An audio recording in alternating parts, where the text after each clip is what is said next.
The young woman you see here, full of life and living for the moment, is Briana Steins.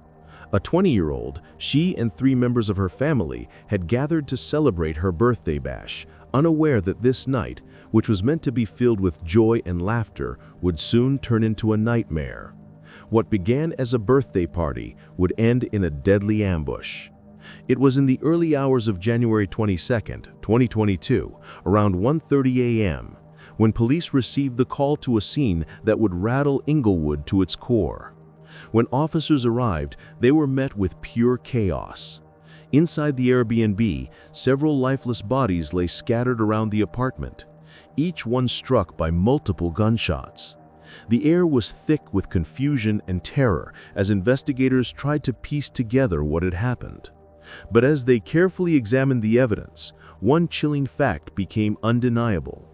This wasn't a random act of violence. It was an ambush, a deliberate attack that unfolded in the most unexpected of places. But the questions that still linger are haunting. Who could be capable of such an atrocity and why? But before that, let me take you back to 2002, where all this began. This is the life and death of Briana Steins.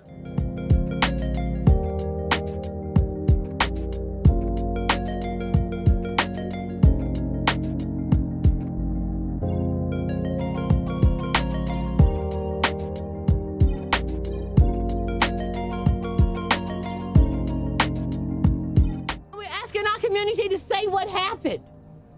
Somebody knows besides those who came and did it and those who laying dead.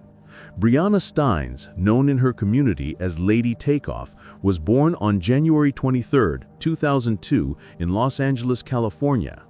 Raised in Long Beach, she attended Jordan High School, a school that saw many students just like her, products of a hard environment, striving for more, but fighting the odds at every turn. But Briana wasn't one to shy away from challenges. At a young age, she became a member of Mob Piru, an aggressive black gang on the east side of Compton.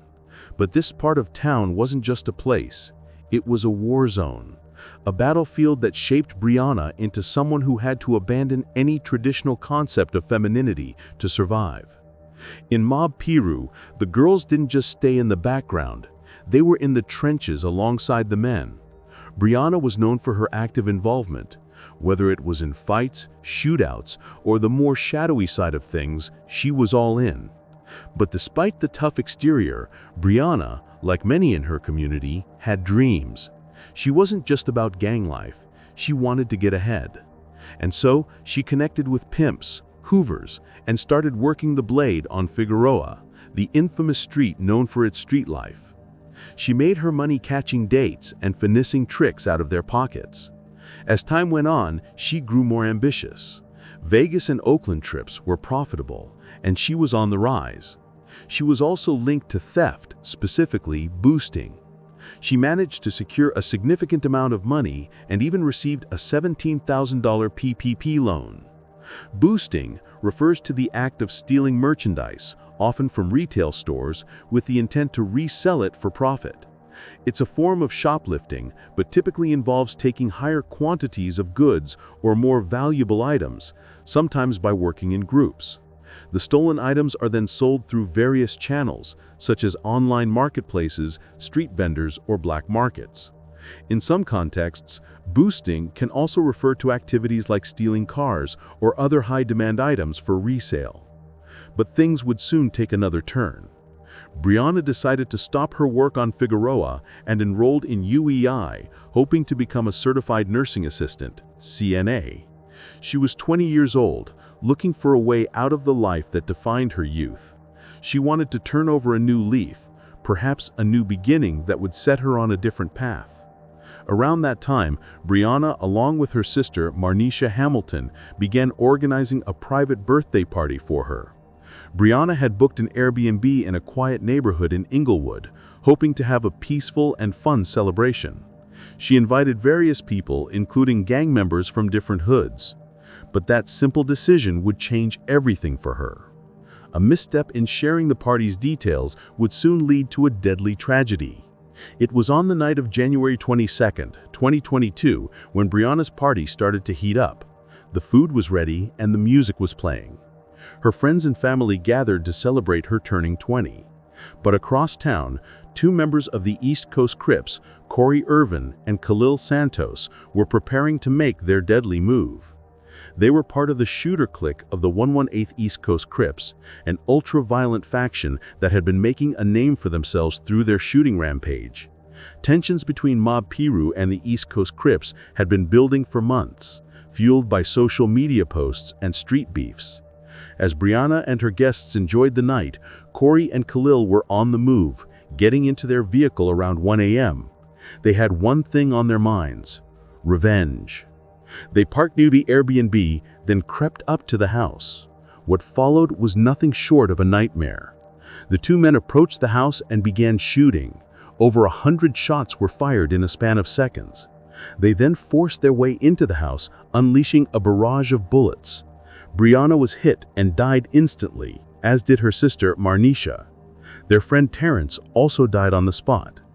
A fourth victim, Jaden, was critically injured but would later die in the hospital. Another fifth victim survived the attack despite being hit. What followed was chaos. The shooters, Corey and Khalil, didn't hesitate as they fled the scene. The neighborhood was left in shock and sorrow as the aftermath of the massacre unfolded. We're going to court just a tragic story out of Inglewood. A total of 5 people were shot during a birthday party. 4 of them killed, including the birthday girl and her sister. Tonight, police say that this was a targeted ambush. Say their name. Justice for Briana. Justice for Marnisha. A grieving mother dealing with the unbearable loss of not just one, but 2 daughters slain on the same night. They was just cool people. There's 2 young ladies. Everybody want to be around them. Tiffany Stein says her daughters were 2 of the 4 people during a birthday party in Inglewood early Sunday morning. 25-year-old Marnisha Hamilton was celebrating with her sister Briana Steins, who was turning 20. Everybody got along with them. All she wanted to do is celebrate her birthday, and the sister came to be with her. And just beautiful ladies. Police say the shooting happened at a home in the 1300 block of Park Avenue. The property was being used as an unregulated short-term rental. Neighbors say they heard about 20 gunshots go off around 1:40 in the morning. First responders found 5 gunshot victims. 3 were pronounced at the scene, 2 females, 1 male. 2 other men were taken to a nearby hospital. One of them died on the way there. Our hearts goes out to those families too. But what we really say to our community, we have failed our community to continue to allow this type of behavior in it. Inglewood officials say multiple weapons were used, including an assault rifle and handgun.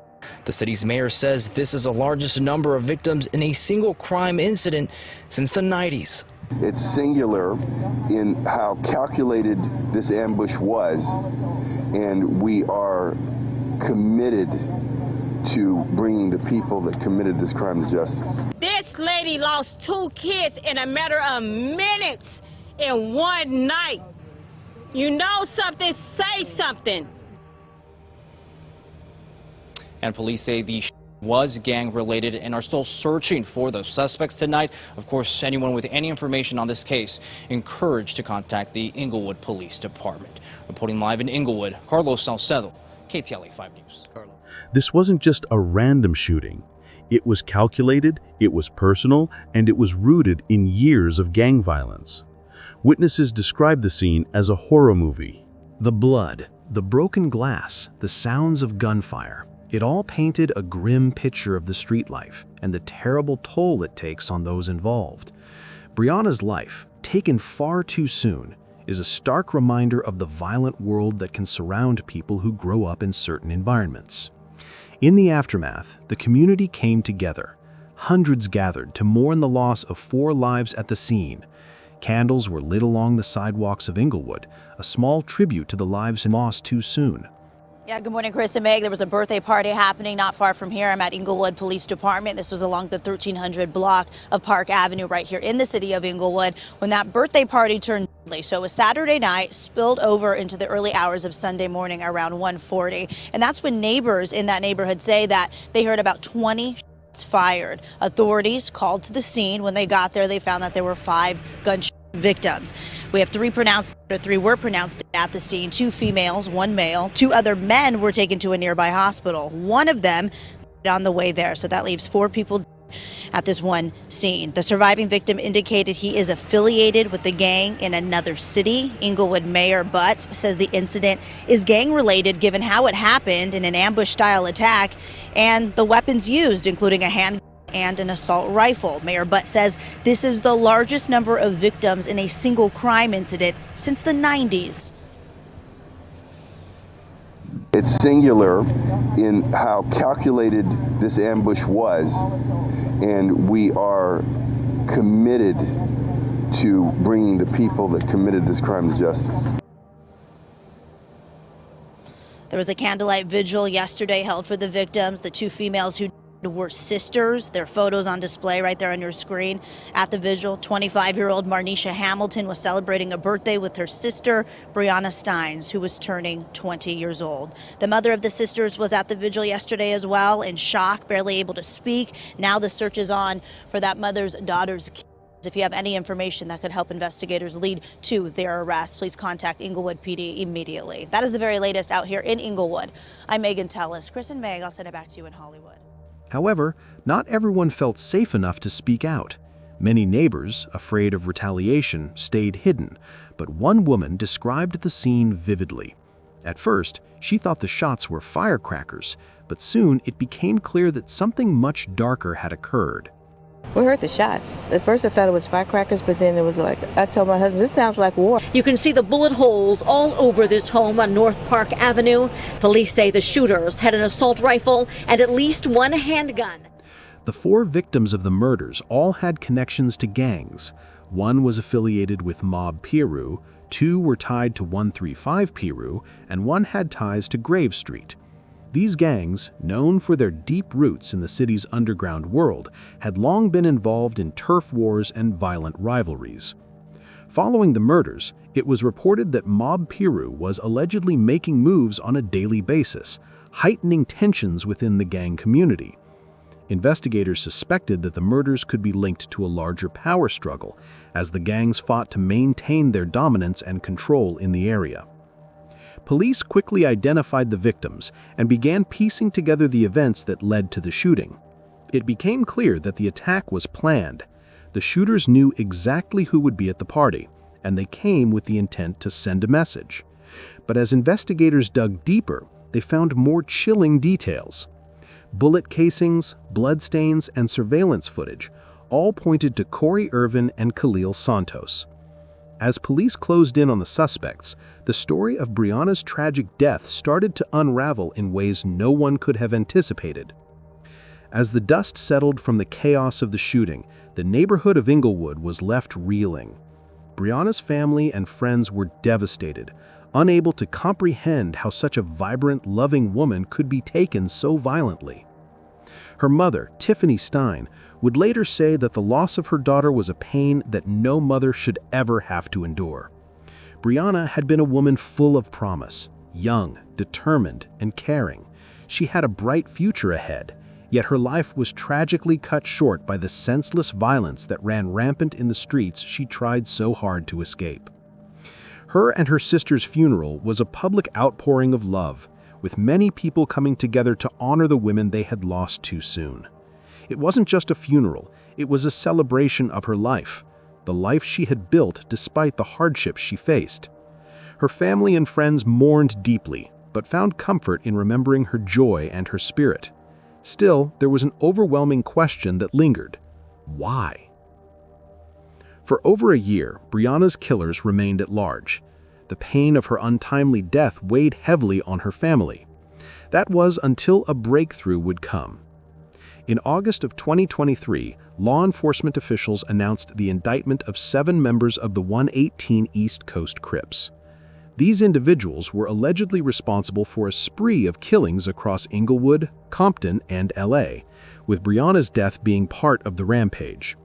The East Coast Crips were known for their brutal and aggressive tactics, and the murder of Briana was just one in a series of violent attacks that seemed to be fueled by gang rivalries and old grudges. Among the men indicted were Corey Irvin and Khalil Santos, the two men who had carried out the deadly shooting at Briana's birthday party. Their names had been linked to the shooting from the very beginning, but it wasn't until this point that law enforcement was able to confirm their involvement with concrete evidence. Police were able to trace the violence back to a series of shootings that had begun months earlier, starting with an attack on December 6, 2021, when Corey, Khalil, and another accomplice drove to an RV park and shot two men. The violence continued the following day at an Arco gas station and continued to escalate until the tragic night of Briana's party. The deadly shooting at Briana's party was not an isolated event.